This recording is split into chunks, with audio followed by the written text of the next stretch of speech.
हाँ दोस्तों, आप लोगों ने बिल्कुल सही देखा कि मैंने 1 लाख रुपीस का लॉस किया, वो भी रिचार्ज बिजनेस से। क्योंकि लगातार मैं 5 साल से रिचार्ज बिजनेस कर रहा हूँ और मेरे बहुत सारे गलती की वजह से लगभग 1 लाख रुपीस का मैंने लॉस किया।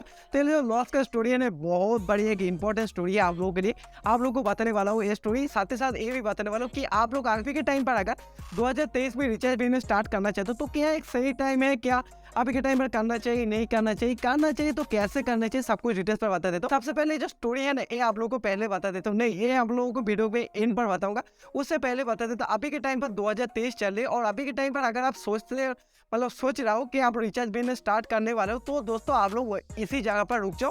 क्योंकि अभी के टाइम पर रिचार्ज बिजनेस करके आप कुछ अच्छा खासा पैसा नहीं कमा पाओगे। एक बात पर डायरेक्ट से बता देता हूँ, क्योंकि पहले जमाना था कि बहुत सभी लोग दुकान में जाके रिचार्ज करते थे, पर अभी फोन पे, गूगल पे, पेटीएम जब से आए, लोग ज़्यादा दुकान पर रिचार्ज नहीं करते, लोग अपने एक मोबाइल से रिचार्ज कर लेते हैं। जिसमें रिचार्ज बिजनेस उतना ज़्यादा खास अभी कुछ है नहीं, बट फिर भी अगर आप लोग रिचार्ज बिजनेस स्टार्ट करना चाहते हो तो आप लोग किसी एक ऐप पर बिल्कुल भी मत रहो, जैसे को बोलते हैं मल्टी रिचार्ज, और जिसके वजह से मुझे इतना बड़ा लॉस हुआ था। तो मल्टी रिचार्ज ऐप आप बिल्कुल भी मान लीजिए। अगर आप रिचार्ज बिजनेस स्टार्ट करना चाहते हो तो अलग अलग ऑपरेटर का आप लोग लापू ले लो, उस लापू से आप लोग बैलेंस ऐड करके रिचार्ज करो। बस दिक्कत वाली बात इसमें ये है कि आप अगर अपने जो भी डिस्ट्रीब्यूटर्स है उनके पास जाके बोलोगे कि मैं रिचार्ज के लिए लापू लेना चाहता हूँ, तो आपको बिल्कुल भी लापू वगैरह नहीं देंगे। नॉर्मल सी बात है, आप लोग को बोलेंगे कि एक महीने में इतना सिम एक्टिवेशन पेमेंट भी करना पड़ेगा, तभी आप लोग को आईडी मिलेगा। तो दोस्तों और एक बात भी बहुत इंपॉर्टेंट है कि रिचार्ज बिजनेस करके कोई अच्छा खासा इनकम भी है नहीं, क्योंकि यहाँ पर 3% से लेकर 6% के बीच में कमीशन देखने को मिलेगा, जो कि 3% ही मेनली पकड़ सकते हो। तो 100 रुपीज़ में 3 रुपीज़ कमीशन लेकर ना आप अपने पेट चला सकते, कुछ नहीं चला सकते हो, ना आपका हाथ खर्च कुछ भी नहीं निकलेगा रिचार्ज बिजनेस करके। बट उसी जगह पर रिचार्ज के साथ अगर आप लोग सिम सेलिंग के बिजनेस करोगे तो इस जगह पर आप एक अच्छा खासा इनकम कर सकते हो। तो सिम सेलिंग बिजनेस को लेकर मैं A to Z डिटेल्स बता चुका हूँ ऑलरेडी, जिसका लिंक डिस्क्रिप्शन पर दे दूंगा, उसमें जाके आप लोग सारा डिटेल्स चेकआउट कर सकते हो, कैसे लापू वगैरह आईडी मिलेगा, किस तरह से हम इनकम कर पाओगे। आप बात आ जाती है ये जो लॉस हुआ था वो मुझे कैसे हुआ था। उससे पहले एक बात बताना चाहता हूँ, आप अगर जब भी रिचार्ज बिजनेस स्टार्ट करोगे, जब आईडी वगैरह मिल जाए उसके बाद काम स्टार्ट करोगे, तो 2-3 चीज़ों का ध्यान आप जरूर रखें कि अगर आपको कोई दोस्त या कोई फैमिली मेंबर या कोई भी कस्टमर आपको कॉल करके बोले कि भाई इस नंबर पर रिचार्ज कर दो, तो बिल्कुल भी मत करो। क्योंकि बात कुछ ऐसे कि मान लो उन्होंने कुछ गलत नंबर बोला या आपने कुछ गलत नंबर मतलब सुन लिया और उसको आपने डाल के रिचार्ज कर दिया, तो वो बोलेंगे नहीं मैंने सही नंबर डाला था, और आप बोलोगे कि नहीं मैंने सही नंबर डाला था, तो दोनों में से लॉस आपका ही जाएगा। तो इसीलिए जब भी कोई कॉल करके बोले या कोई बोल दे इस नंबर पर रिचार्ज कर दो, तो उसको बोल देना कि नंबर मुझे मैसेज कर दो, और आप उस मैसेज के नंबर को कॉपी करके रिचार्ज में आके पेस्ट करके रिचार्ज कर दो, जिसमें आपको गलत रिचार्ज बिल्कुल भी नहीं हो। क्योंकि एक बार अगर गलत रिचार्ज हो जाएगा तो उस पैसे को आप रिकवर नहीं कर सकते। मेरे 5 साल के एक्सपीरियंस में रिचार्ज बिजनेस में मैंने आज तक एक भी रिचार्ज रिवर्सल नहीं कर पाया था, जो मेरे एक बहुत बड़ी दुख की बात है कि जिसका भी गलत रिचार्ज हो जाए, मैंने जब भी कॉल किया, मैं गरीब हूँ, मैं गरीब हूँ, मैं गरीब हूँ। तो मैं नहीं दे पाऊंगा। हालांकि वो गरीब नहीं, मैं जानता हूँ, फिर भी बात कुछ ऐसी। बट बहुत सारे लोग वांटेड होते हैं जिसको मैं कॉल वगैरह नहीं कर, तो इसीलिए गलत रिचार्ज हो जाएगा तो पैसा आपको बर्बाद हो जाएगा। इसीलिए जब भी रिचार्ज करोगे देख कर, अगर आपके दुकान पर कोई आया है तो सबसे पहले तो उसको मोबाइल पकड़ दो, जो ट्रस्टेड उनको, उसके बाद बोलो कि आप अपने नंबर खुद डायल कर लो, मैं रिचार्ज कर देता हूँ, या आप अपने नंबर को डायल करो, जो भी कस्टमर उसका नंबर डायल करो, कस्टमर को मोबाइल अच्छे से दिखा दो, भाई हेलो तुम्हारा नंबर अच्छे से चेक कर लो, उसके बाद ही मैं अपना पिन डालूंगा।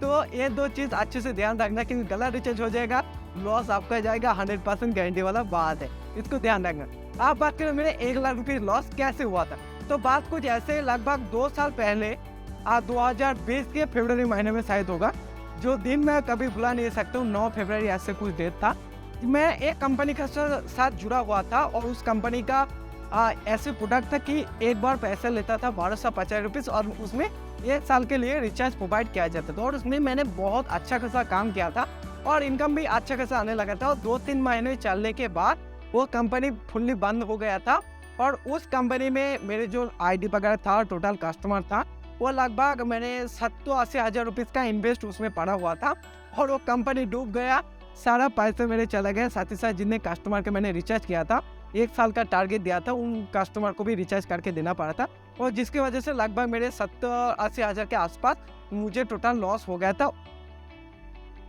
कंपनी था जिसके मुझे लॉस हुआ था, बहुत बड़ी लॉस मैंने खाया था। रिचार्ज बिजनेस का मेरे सबसे बड़ा लॉस था।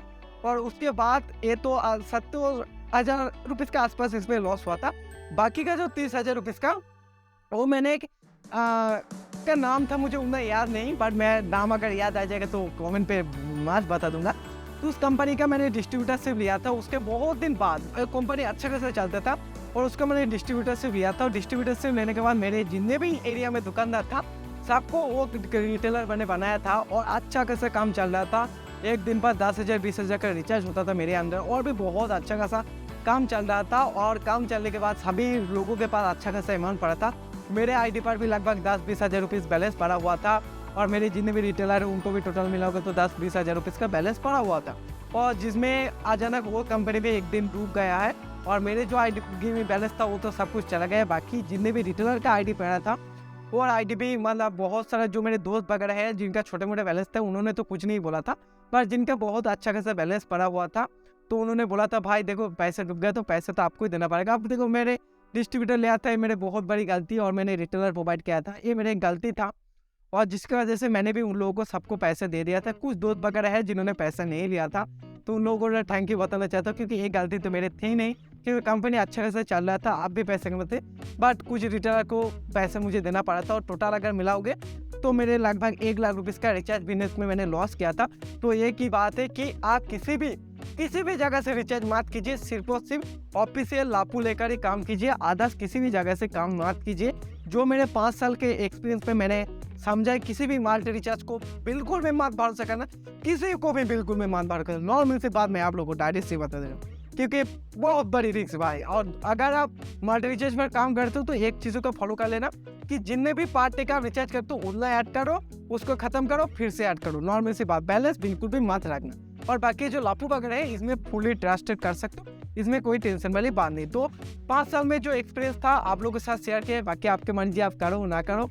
बाकी अदर्स कुछ जानना चाहते हो जस्ट एक कमेंट, उसके ऊपर रिप्लाई मिल जाएगा। बाकी चैनल को आप लोग सब्सक्राइब बिल्कुल नहीं करते हो, चैनल को प्लीज़ सब्सक्राइब कर दो। इतना मेहनत करके वीडियो आप लोग के लिए ले आता हूँ और आप लोग चैनल को सब्सक्राइब नहीं करते हो, लाइक भी नहीं करते हो। दोस्तों एक छोटा सा बात